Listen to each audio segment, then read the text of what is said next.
Выпуск номер 5. Аэрофобия или боязнь летать на самолете. Всем привет и добро пожаловать на 5-й выпуск подкаста «Мягкий знак» Russian Soft Sign. Этот подкаст создан для тех, кто изучает русский язык и будет полностью на русском языке. В этом подкасте мы говорим на разные темы: о культуре, о жизни, о литературе и географии. Если вы хотите слушать выпуск и параллельно читать транскрипцию, заходите на мой сайт. Я буду вам благодарна за обратную связь. Вы можете написать мне сообщение на электронный адрес russiansoftscience@gmail.com или отправить голосовое сообщение. Сегодня мы поговорим про аэрофобию. Итак, вы готовы? Тогда мы начинаем. Скорее всего, каждый из нас знает человека, который боится летать на самолете. Или вы тот самый человек, который боится летать? Редко кто из нас летает на самолете каждый день, поэтому каждый раз полет на самолете может вызывать у человека страх. Возможно, если бы мы путешествовали на самолетах так же часто, как ездили на автомобиле, на машине, то страха было бы меньше. Люди, которые очень часто летают в бизнес-поездки по работе, обычно говорят, что летать на самолете им скучно. Они летают так часто, что иногда даже не замечают, что находятся в полете. А, кстати, в русском языке для бизнес-поездок есть хорошее слово. Это слово «командировка». Командировка – это путешествие по работе, по бизнесу на несколько дней. По-английски business trip – командировка. Итак, сегодня поговорим про аэрофобию.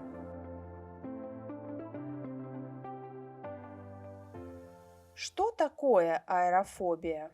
Аэрофобия – это страх летать на воздушном транспорте.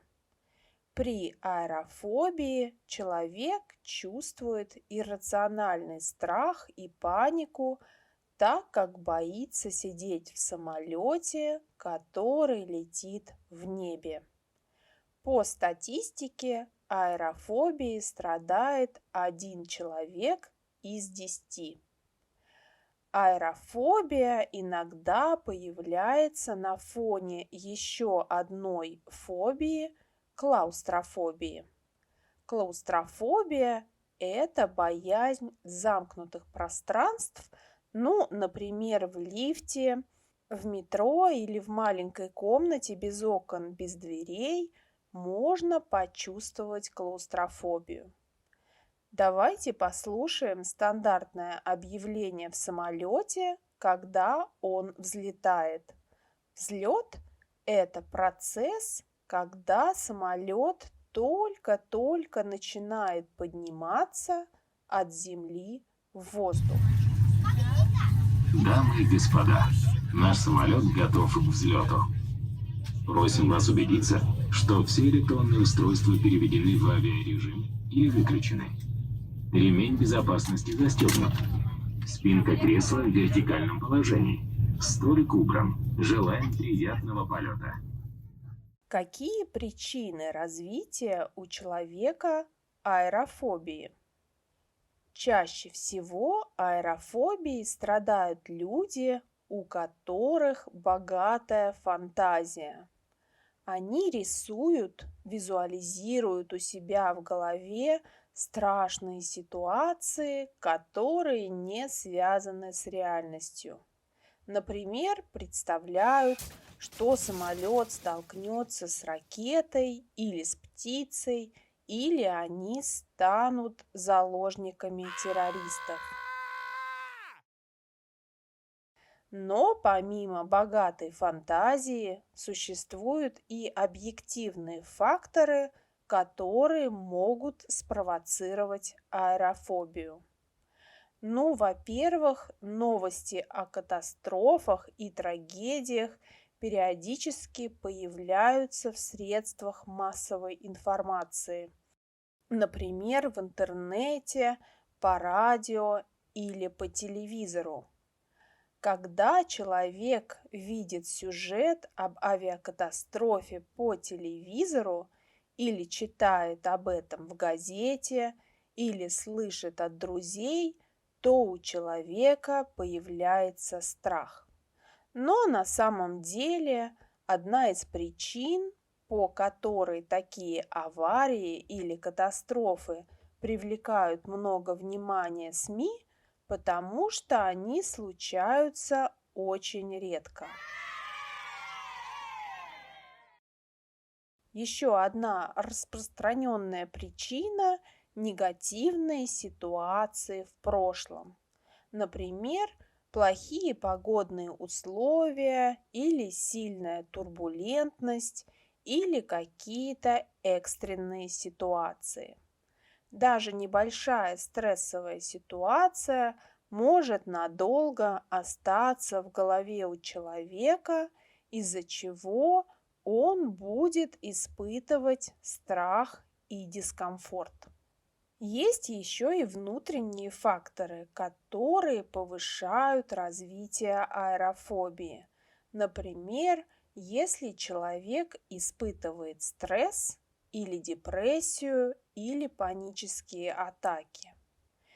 Если у человека есть аэрофобия, то это создает серьезные проблемы в его жизни. Например, аэрофобия ограничивает жизнь человека, так как не дает ему возможности путешествовать, посещать друзей и родных, которые живут в других городах и странах, а также не дает возможности работать на той работе, которая предполагает постоянные командировки.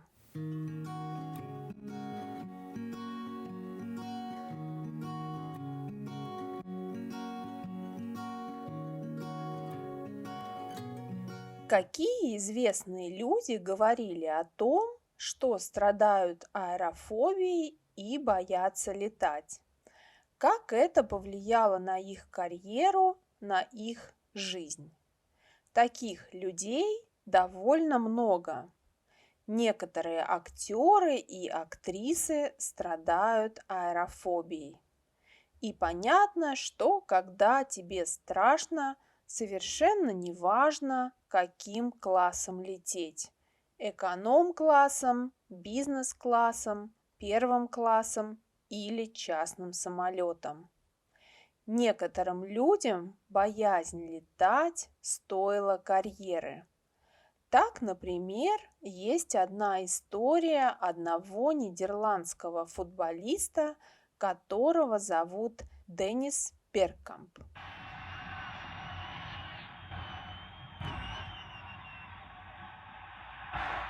Beautifully pulled down by Bergkamp! Oh, what a goal! Dennis Bergkamp has won it for Holland! На матче он часто путешествовал наземным транспортом, например, на машине или на поезде, и это занимало много времени, и также он очень сильно уставал в дороге. Иногда бывало так, что он даже пропускал матчи, то есть не ехал на них. Еще один известный человек, у которого была аэрофобия, это британский рок-музыкант Дэвид Боуи. Например, у него был концерт в Москве в 1973 году, и ему надо было как-то добраться из Японии в Россию, в Москву. Он сначала поехал из Японии на теплоходе, который шел из Якогамы в Находку. Находка – это самый южный город на востоке России. Кстати, если слово «теплоход» для вас новое, то теплоход – это такой корабль с мотором, который обычно везет пассажиров. На теплоходе можно, например, поехать в круиз. Итак, Дэвид Боуи поехал сначала на теплоходе до Находки, а потом поехал поездом по Транссибирской магистрали и был в пути 8 дней. Про поезда и Транссибирскую магистраль я рассказывала в выпуске номер 2 «Общественный транспорт». Дэвид Боуи мог долететь до Москвы на самолете гораздо быстрее, но из-за аэрофобии проделал очень длинный путь в 8 дней. Скорее всего, люди, у которых есть аэрофобия, много раз слышали о том, что летать на самолете намного безопаснее, чем ездить на автомобиле или общественном транспорте. Так ли это? Статистика показывает, что самолет – самый безопасный вид транспорта, то есть самолеты – это один из самых безопасных способов путешествовать. Эксперты говорят о том, что фактически летать на самолете намного безопаснее, чем ехать на машине или на поезде. Самолет не только самый безопасный, но и самый быстрый вид транспорта. 100 лет назад люди плыли через моря и океаны несколько недель, чтобы добраться из точки А в точку Б. Например, в XVI веке, когда не было ни поездов, ни самолетов, из Португалии в Индию можно было добраться только по воде, водными видами транспорта, например, на корабле через Атлантический и Индийский океаны. Люди ехали больше 180 дней, это полгода. Сегодня вы можете добраться из одной точки мира в другую меньше, чем за один день, меньше, чем за 24 часа. Исторически авиация – это самый молодой вид транспорта. Кстати, вы знаете, в каком году был совершен первый полет на самолете и когда он был изобретен? У вас есть какие-нибудь идеи? Важная дата для авиации – 17 декабря 1903 года, так как именно в этот день произошел первый полет человека на самолете. Два американца, братья Райт, много работали над изобретением самолета и построили первый в мире самолет. Конечно, к этому дню братья много и долго готовились, тестировали двигатели и крылья разной формы.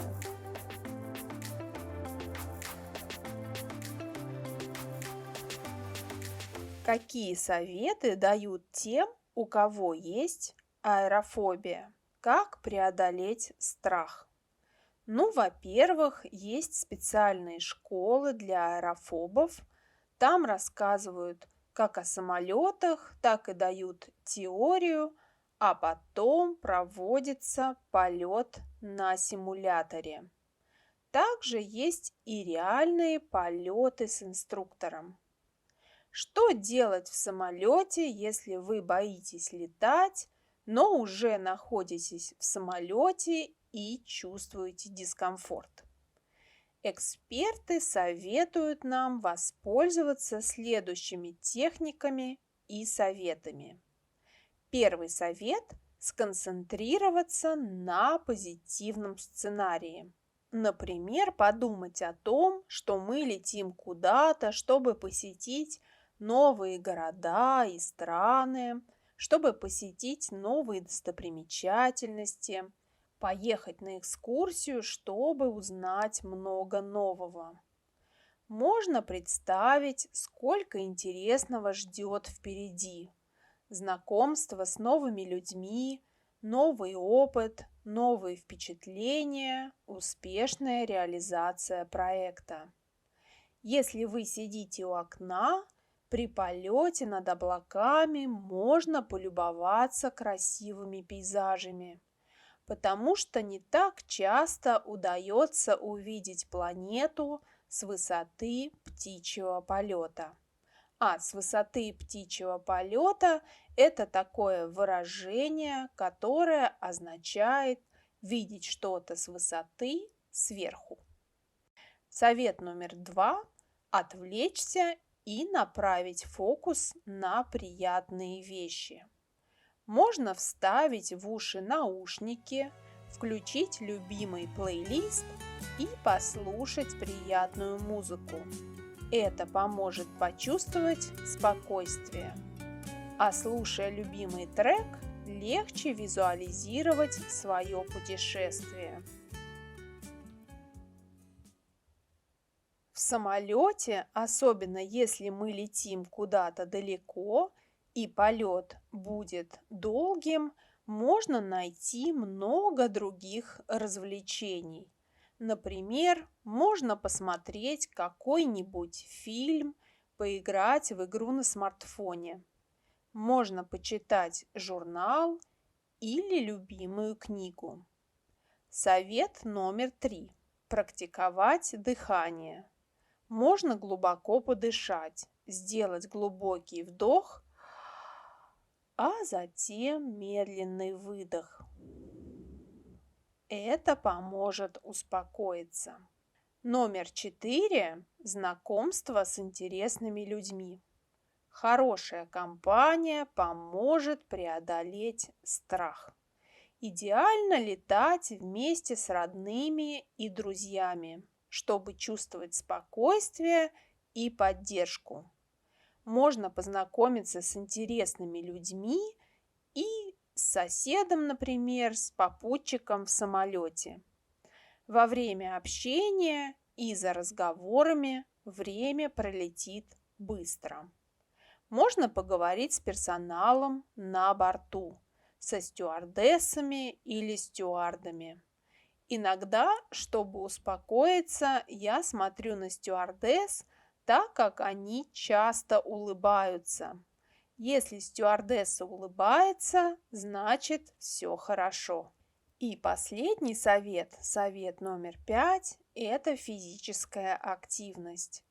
Если есть возможность, нужно иногда вставать во время полета, походить туда-сюда в проходе, постоять возле своего кресла.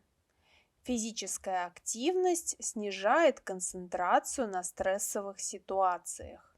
Кстати, в самолете узкий коридор между сиденьями называется проход. Короче говоря, нужно делать все, чтобы процесс полета был максимально комфортным. Пить воду, использовать увлажняющий крем, кушать сосательные конфеты, потому что из-за изменения атмосферного давления иногда закладывает уши. Но для тех людей, кто боится летать и у кого аэрофобия, есть и хорошая новость. Она заключается в том, что если вы не пользуетесь самолетами, то вы не загрязняете окружающую среду. Потому что если вы путешествуете самолетом, это оказывает негативное влияние на экологию и на климат и влияет на глобальное потепление. Конечно, многие люди выбирают путешествие на самолете. В настоящее время этот транспорт является очень популярным для дальних путешествий. Сокращение количества полетов в год может показаться неудобным, особенно когда нам приходится регулярно ездить в командировки или если мы наслаждаемся отпуском в жарких странах. Но есть способы, чтобы каждый из нас мог сократить выбросы газа в атмосферу и свести их к минимуму. Спасибо, что были сегодня со мной и слушали этот выпуск. Я ценю обратную связь, и мне будет интересно, понравился ли вам этот выпуск. Если у вас есть идеи в отношении тем новых выпусков, вы можете написать мне на электронный адрес russiansoftscience@gmail.com или отправить аудиосообщение. Я желаю вам хорошего дня, берегите себя, до скорых встреч в новых выпусках. Пока!